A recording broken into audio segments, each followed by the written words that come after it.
Alex Clarke from Denison Yachting, and today I'm coming to you from on board Crescent Lady, the 2020 117 Crescent built in Vancouver, Canada. Personally speaking, I love all things Canadian, right? So you've got hockey, you've got skiing, you got moose, you got beavers, you have poutine, which I recently found out about, which is essentially French fries with gravy and cheese on it. I mean, it sounds like the greatest invention, all thanks to Canada. But anyways, back to yachting. So today we're going to showcase what makes Crescent Lady superior to other options on the market. That's going to be a combination of the interior and exterior deck spaces. I hope you enjoy it. The aft deck is one of my favorite spaces on board. You've got excellent headroom, formal dining, or casual dining, depending on how you want to utilize the space. It's definitely going to be one of your more popular locations to have a meal on board. Just aft of that, you have these sun pads that overlook the double wide swim platform. I think it's going to be one of the most popular spots, whether you're an adult or a kid. Complementing the space, off to the port side is a full service bar. You also have your TV, and all this flows nicely down to the lower level, which is where we're going to find our swim platform. Swim platform, love the space primarily because it's double wide, where you have a door that leads down to the crew area as well as the engine room. But what I really like about this swim platform is that you're able to really fit it out how you want. You could put a sunshade here, you could put furniture, you're gonna have all your activity down on the water with your tenders, water sports toys. So really a nice space that really puts you close to the water. So in a lot of our videos, when we don't show the crew accommodations, our viewers are a little suspect of what those accommodations are, thinking they might not be that substantial. In this case, I'm very proud to showcase to you the crew area where we are right now. So you've got substantial laundry behind you, little mini galley, nice crew mess, captain's cabin to starboard, and then to port, you have two cabins that share a Jack and Jill bathroom in the middle. So really nice space, and then you have direct access obviously to the engine room. So here we are in the engine room. You have your MTU 12V 4000 M90 engines. Those are 2,735 horsepower each. You get a top speed of about 28 knots. So well laid out engine. You've got your Zeus shore power converters, Northern Light generators, substantial engine room, really nicely laid out. So heading to the interior of the boat or the main salon from the aft deck, with the touch of the button, you've got your automatic doors. You can keep these set wide open, really will combine the two spaces into one, or if you have it now when we're underway, small opening, easy access.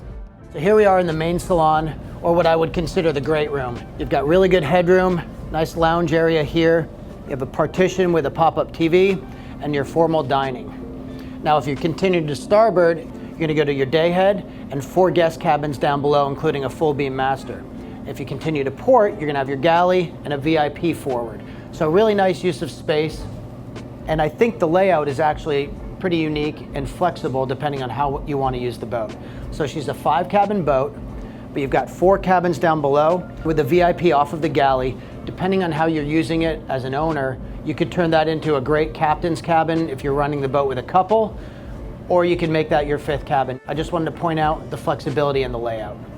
So I typically don't talk about price on these walkthroughs, but I wanted to point out that the value that you're gonna find in Crescent Lady is worth me mentioning. So she's aggressively priced, she's below that $10 million price point, and if you were to look what else is out there, you're gonna find a much older Westport 112, for example, or even a Westport 130, because she's got that similar volume that you're gonna find on one of those boats. It's definitely something to keep in mind if you're looking in this segment of the market. So here we are forward on the main deck in the galley. Now this is an open galley. You've got a nice little sitting area where you can grab a casual meal. You've got the VIP just forward of here. And touching on the fact she's being sold as a new boat, you have your ovens that have never been used. You've got your microwave. You've got refrigerator and freezer drawers. Everything here is brand new. Now the history of Crescent Lady is worth me touching on. Now she began life with the hull and superstructure being constructed at Destiny Yachts. Fast forward to 2018, Crescent Yachts came along with Tim Charles, recognized the opportunity here, and took the unfinished product back to Crescent Yachts in Vancouver and essentially completed the boat with it being finished in 2020. Now we are in 2023, and she's still being sold as a new boat because COVID hit, of course, slowed down the process. She was essentially trapped in Canada for a while. We didn't get the opportunity to bring her down here to Florida to be sold. Well, here we are now. She's in Florida. Everything's tuned in on the boat. We have our EAIPP certificates. Everything's being sold with essentially low hours on the engines, only 200, being sold as a new boat, as a Crescent Yacht, as a 2020 model. So I wanted to point that out so there's no confusion in the long run. I'm now here in the lower guest foyer. Just forward of me, you have your VIP. You have a twin cabin here to port, another cabin off to starboard, and then behind you is going to be the full beam master cabin. You've got a great walk-in closet to starboard, master bath to port with his and her sinks, great use of space. And I love the neutral interior, right? So it really is going to appeal to a couple different styles of buyers. You can dress it up as much as you want or just keep it nice, simple, and clean like it is now. Currently, I'm in what I would consider the fourth cabin or the smallest cabin. You've got your 2 single beds here, and you've got an ensuite behind me.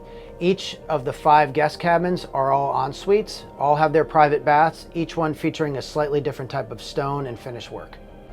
So we're just leaving the guest accommodations and we're going to continue up now into the wheelhouse. Here we are in the wheelhouse. Love the wheelhouse. Nicely elevated, great visibility for the captain or guests to enjoy when underway. You have your 3 Garmin glass panel monitors, bow thruster, stern thruster, ICOM radios, all Garmin navigation equipment. Obviously you've got your standard MTU controls and your stabilizer fins, all really nicely laid out, carbon fiber background, great visibility, really nice space for the captain and crew. What I also love about this space, you've got a substantial chart table here for paper charts. You've got a beautiful sitting area behind you so guests can enjoy coffee, talk to the crew, figure out what you're going to be doing, where you're going to be cruising for the day. And this is also a great space that'll probably double as the captain's office.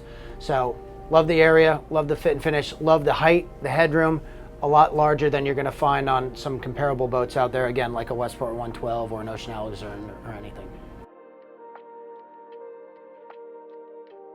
We're now at the Flybridge. So we're at the raised Flybridge. You've got your smaller second helm here, and then to starboard and to port, you're going to have your wing stations, giving the captain great visibility when docking the boat.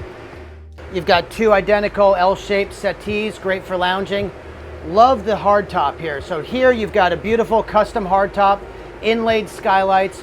Really, I think gives the lines on the boat that really sexy feel to it that you can see when we're underway. I think it really makes her stand out because it's a substantial mast, really gives that strong feel to the boat. Below me here, you were to step down a couple steps, you have a jacuzzi to port, barbecue and wet bar to starboard, proper barbecue, and then behind that is the boat deck.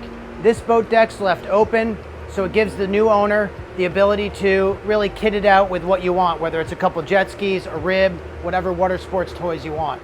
Another important feature on these yachts is always storage. Where do you store your deck equipment? Where do you store your toys?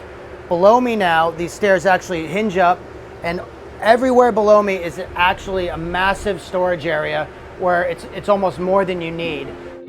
Thank you for joining me on board Crescent Lady, the 2020 Crescent 117.